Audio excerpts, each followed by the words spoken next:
Andrew walks out of his meeting, completely exhausted. After 3 long days of negotiating, he has finally worked out a deal that is sure to get him a promotion. Despite the fact that he has an early flight back to New York in the morning, Andrew decides to have a few drinks at the pub across the street. He has been in London for 3 days and has not seen any of the city. He cannot leave without at least visiting a pub, he thinks. He quickly crosses the street and walks through the blue door of the pub. He notices a coat rack next to the door and carefully hangs his jacket from one of the hooks. Andrew does not really consider it to be his jacket, though. It was his father's jacket, but it was passed down to Andrew after his father died last year. Almost every memory Andrew has of his dad involves him wearing a dark red coat. Andrew walks to the bar and orders a drink. After he has finished, the bartender asks if he wants another drink. Andrew checks his watch and sees his plane is leaving in 5 hours and decides he needs to go. He regrets picking a flight so early in the morning but knows he will be able to sleep on the plane. He pays for his drink, grabs his jacket, and leaves. It has gotten much colder outside since Andrew went into the pub, so he slips his jacket on. At least, he tries to slip it on. He sticks his arm in the sleeve, but the hole at the end is too small for his hand. He tries the other sleeve, but the jacket is too small to stretch across his back. He takes it off and looks at it.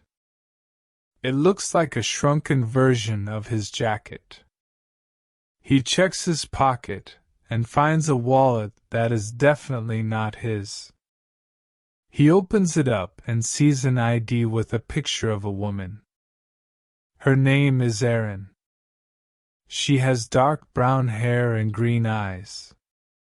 A cute girl, Andrew thinks, but he does not have time to worry about that. He returns to the bar and checks the coat rack. His coat is gone. There are 3 black coats and a brown one, but not a single red.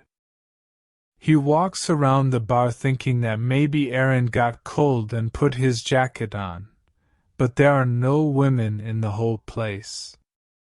He stands still, trying to decide what to do. He cannot leave his dad's jacket in London, and Erin probably needs her wallet.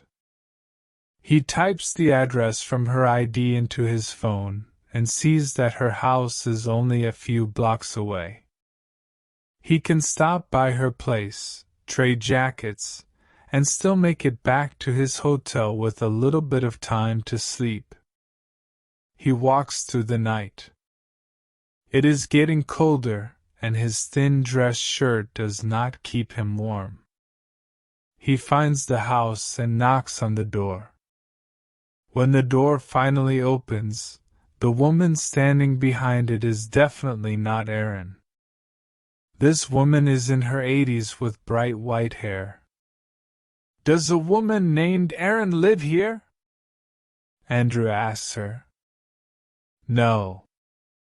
No one lives here but me," she answers.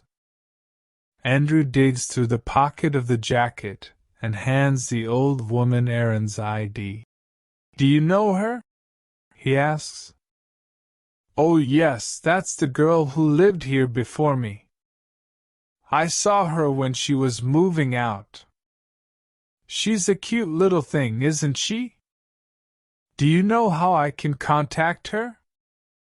It's kind of urgent." "Well, I don't really know her. I could call the landlord. See if he knows anything." "Well, if it wouldn't be too much trouble," Andrew says. "No trouble at all." The woman invites him in and he sits on the couch. She goes into the kitchen, and he hears her talking on the phone. He looks through the wallet, trying to find clues about her, but all he sees are a couple of credit cards and a picture of her and some friends. She must be pretty special, the old woman says as she walks into the living room. Andrew's head jerks up as he realizes he is staring at the photo. Oh no. I've never met her, Andrew says. The woman looks suspicious but hands him a piece of paper. The landlord says he doesn't know how to contact her but gave me the name of a club she likes to go to. I don't know if it'll help. Andrew types the address written on the paper into his phone and sees it is a 10-minute walk away. And he sees that his plane leaves in 4 hours. He thinks of the old woman and walks as quickly as he can to the club. Inside the club, he searches through the crowd but cannot find Erin anywhere. Nobody looks anything like her. He steps outside the club and leans against the wall. He doesn't even notice the woman leaning against the wall next to him wearing a red jacket that is clearly too big for her. She notices him though. That jacket would be warmer if you were wearing it, she says. Andrew looks up to see Erin staring right at him. Wait, you're Erin, he says.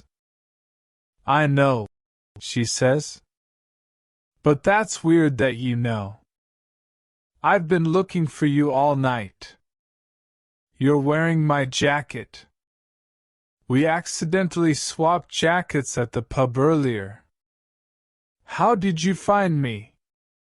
She smiles as she says this. Her smile is a lot more beautiful in person, Andrew thinks. It's a long story. Wait, I was at the pub like 2 hours ago. Have you really been chasing me around for that long? Well, I was chasing the jacket, really, Andrew says, starting to blush. I like a person that's committed to his jacket, Erin says as she slides off Andrew's jacket and hands it to him. He slips it over his shoulders and feels Erin's lingering warmth. I like long stories. Want to get a cup of coffee and tell me about your night? Sure. Andrew smiles at her and knows he will miss his plane in a few hours, but he does not care.